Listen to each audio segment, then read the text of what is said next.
Hey, Madeline. Can you see me? Sorry, Can you see me? I can't see you. I'm trying. It says launching. Okay, we'll give it a second. Mhm. I'm gonna turn my seat around just a little bit so that I'm like sort of in this. Well, do you guys? Oh, there we go. Can you? Oh, wait. Here we go. Okay. There Here we we go. go. Hi, how's it going? Hi. Good.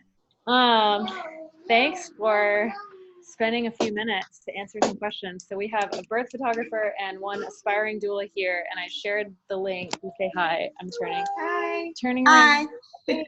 Uh, I'm Amelia.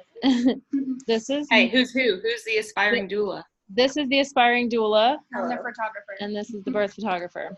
Cool. And then I shared the link, and I'm gonna like record this if it's okay with you, and share it in my Alabama Doulas group, because this is something I've been wanting. I tell people about all the time, but it just kind of seems like sometimes that nobody really grasps. Yeah, no, it's hard. It's it's a paradigm shift. Yeah. So I just have a few little questions for you that maybe can spark a short discussion. So what does sustainable mean in the context of birth work to you, as far as like? Well, it just means that you can keep doing it. It means that you can keep going. I mean, the thing is right now that people don't last very long. Right. I mean, there's not a lot of actual studies and research, but what there's one study that, at least for midwives, home birth midwives, they last 7 years. Right. Like the typical home birth midwife burns out after 7 years.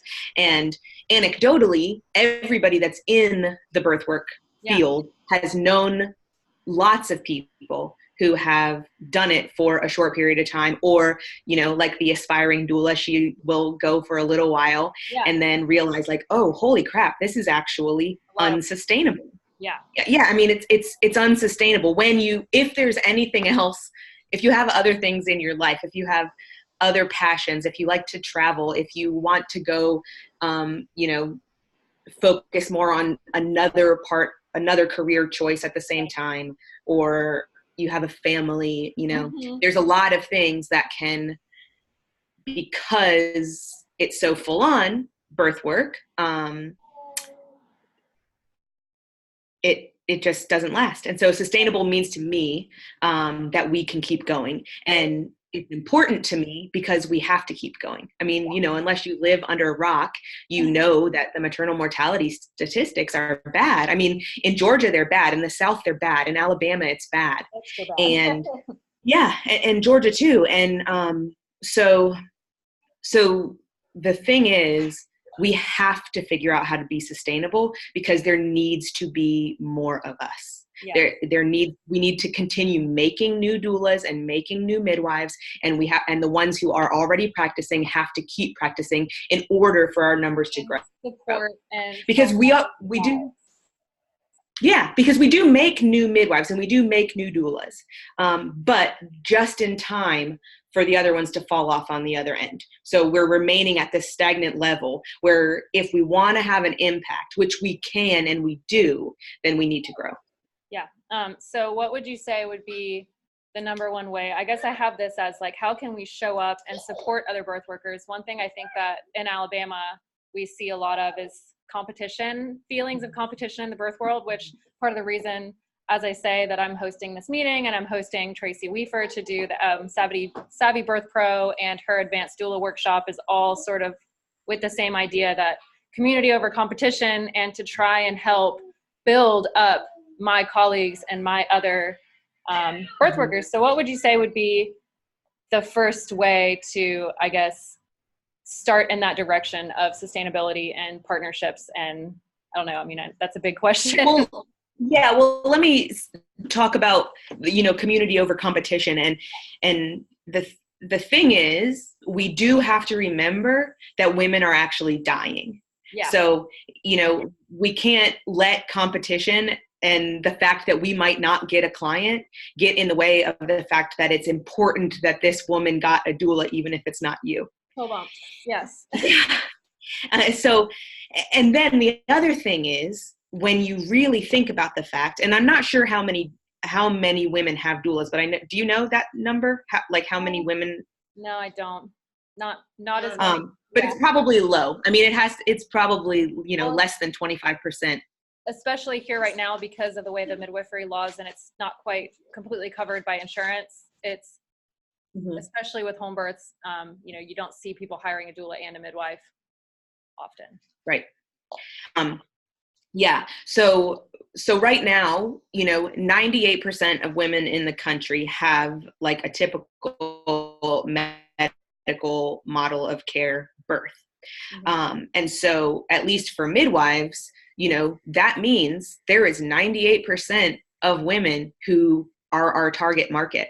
Yeah. So when you think about the competition, it's like, and same for doulas. I mean, like I said, I don't know what the number is, but I know it's low, and most women don't have doulas. And so there is tons of room for growth for us. So when we worry about the competition, the thing is, it's kind of like any advertising is good advertising or whatever, even if it's bad news. The thing is, people have to hear about us, and the more doulas that are out there and the more midwives that are out there, the more people are going to hear that that's a thing, that's a possibility, because there's still women who have no idea that this is something that they could take advantage of.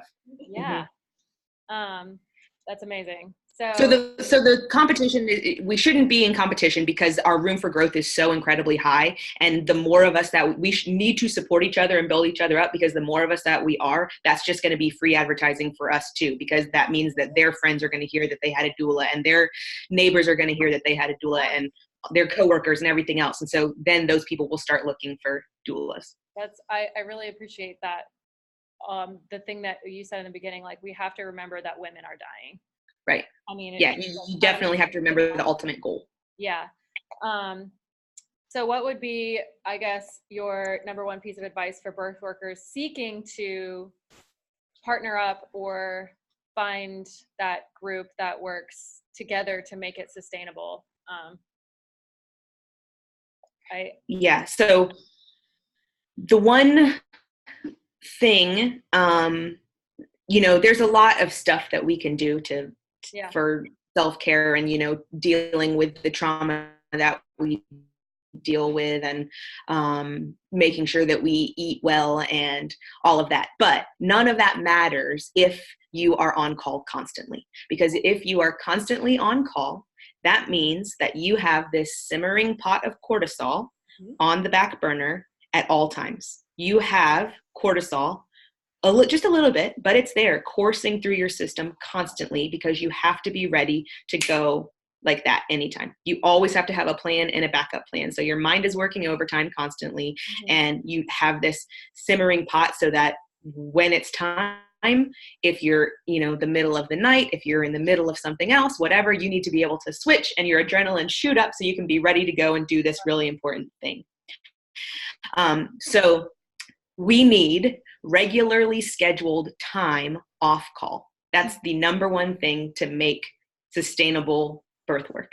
People need to have time where they can sort of recalibrate and come down from that cortisol levels, because those things have there's negative health effects. I mean, not only just the fact that we can feel it and it means that you can't make commitments otherwise and things like that, but it actually has negative consequences to your health that contribute to the burnout.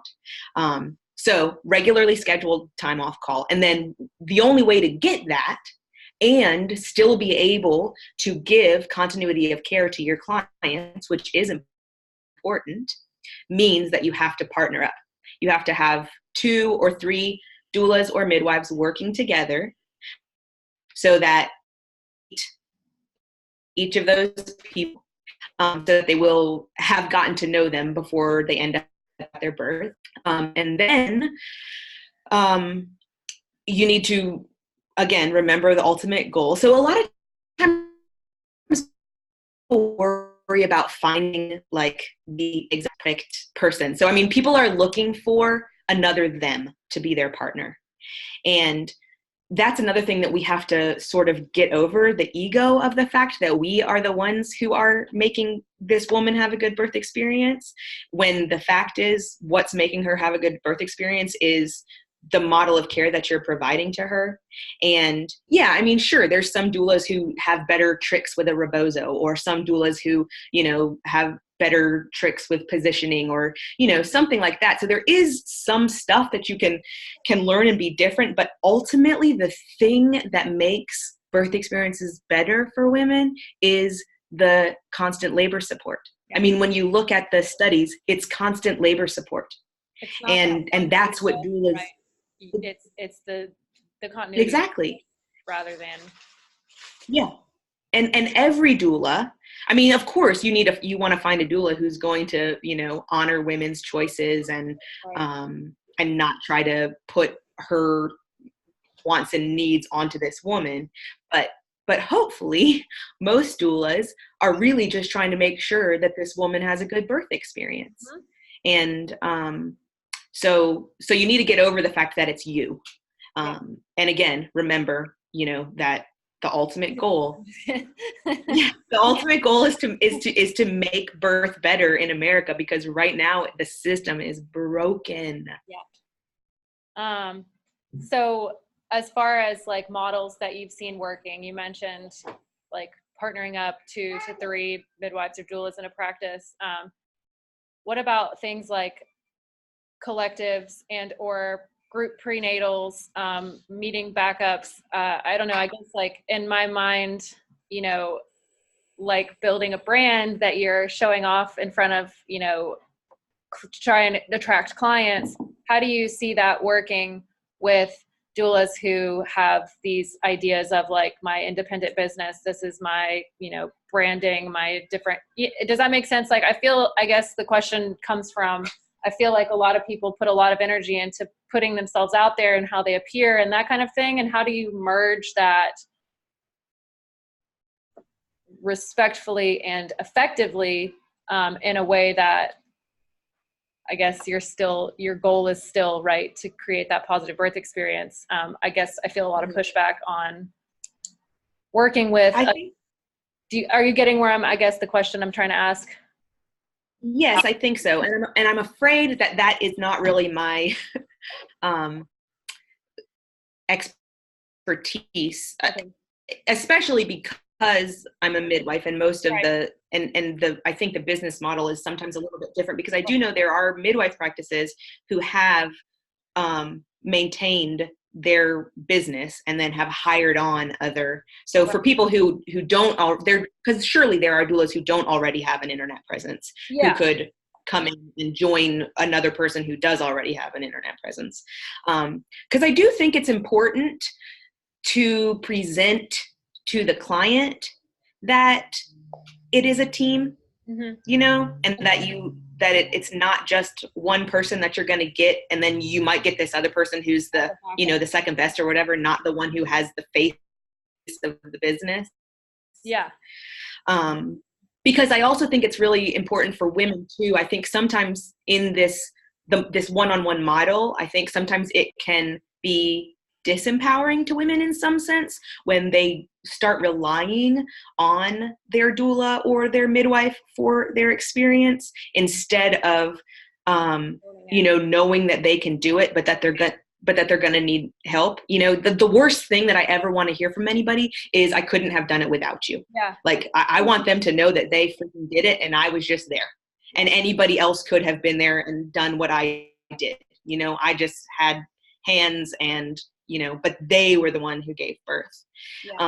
So I do think it's important for it to be a team or a practice. I do think that's important. So I'm not sure my best advice for joining forces together, except I know there has been a couple of doulas in Atlanta. Actually, within the last year, there's been 3 teams that have joined up.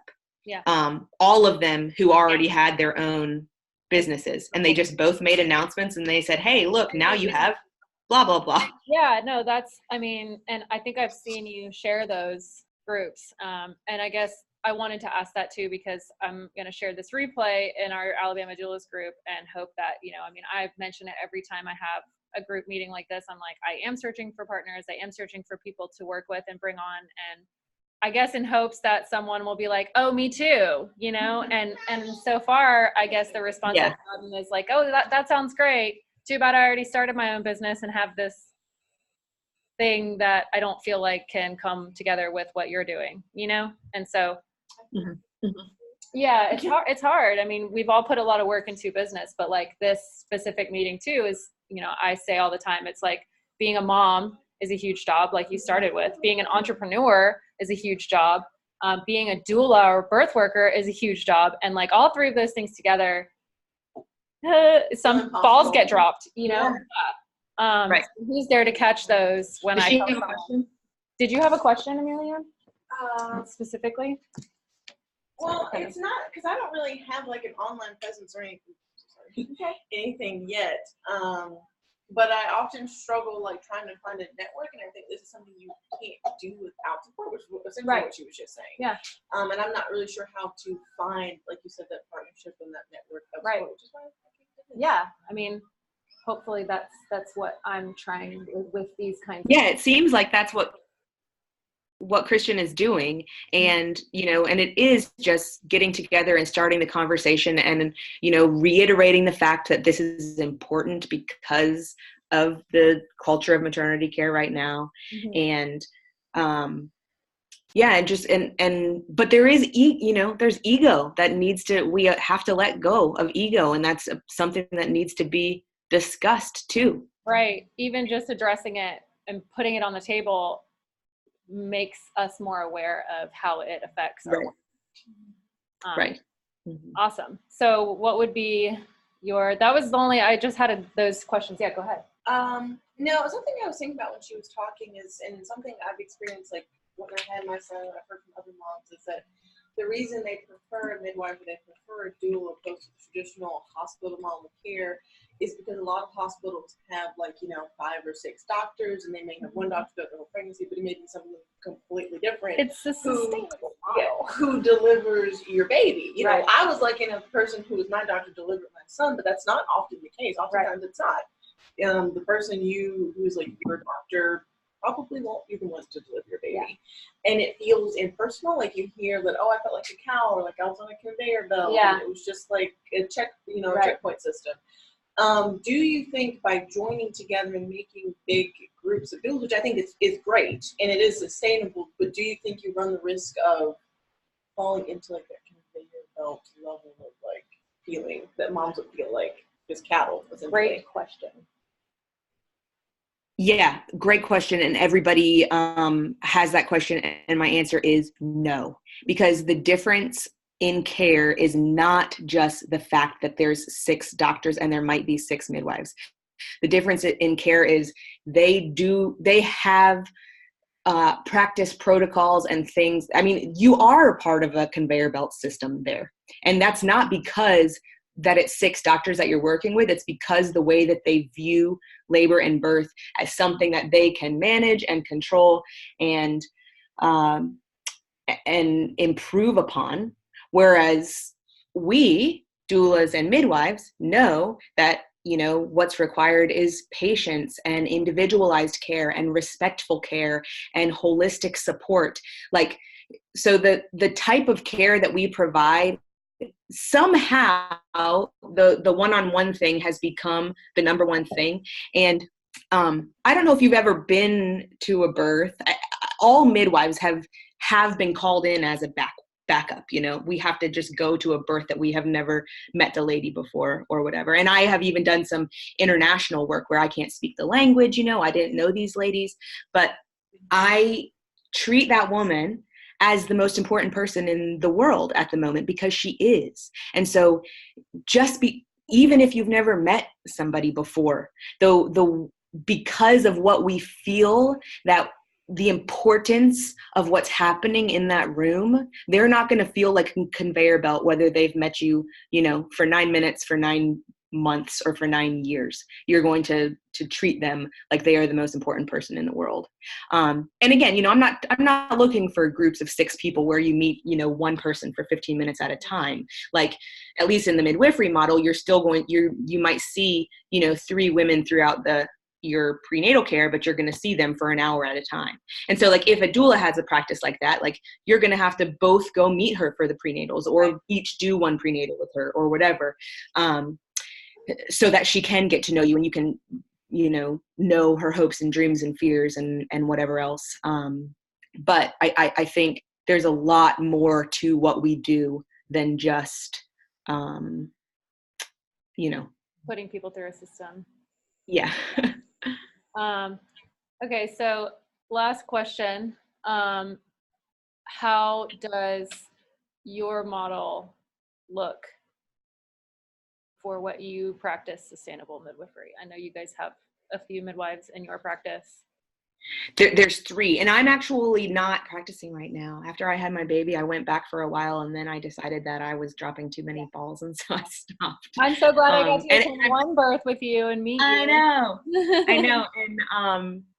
and I haven't stopped. I have all this other, I'm working on this Believe in Midwifery stuff too. So I'm speaking at conferences, and I'm working on an e-course about sustainability. So, and this is kind of, as you can probably tell from my excitement, this is sort of my passion. And so I'm doing a lot of work on that, which I wouldn't be able to do if I was currently practicing. But when we were practicing, there was 3 of us, and we went 2 midwives to every birth. And so one of us was always off call. So the way that we, might I ask, sorry, how often, like, how did you rotate calls? Well, there are some people who do it equal, but for us, because when I went back, I had a baby, and so I wasn't on call as much as my 2 other partners, because my 2 partners had older children, and so I was only on call for like 8 days out of the month, and then they would be on call for like 17 or 18. I think it's really important to have at least 7 days. I want 1 week off call every month. I feel like that's minimum.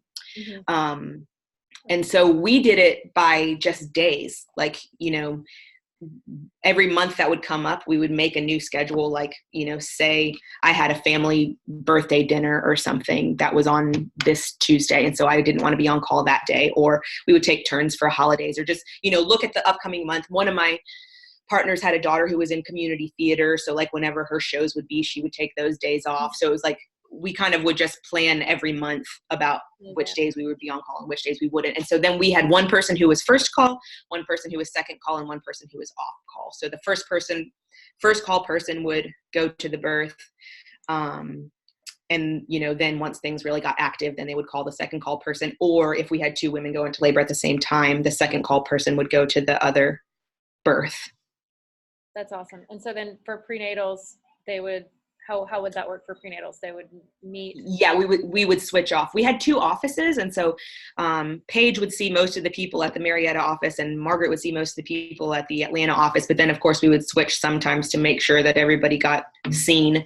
And sometimes we would be there together, depending on if we were having a practice meeting or something like that.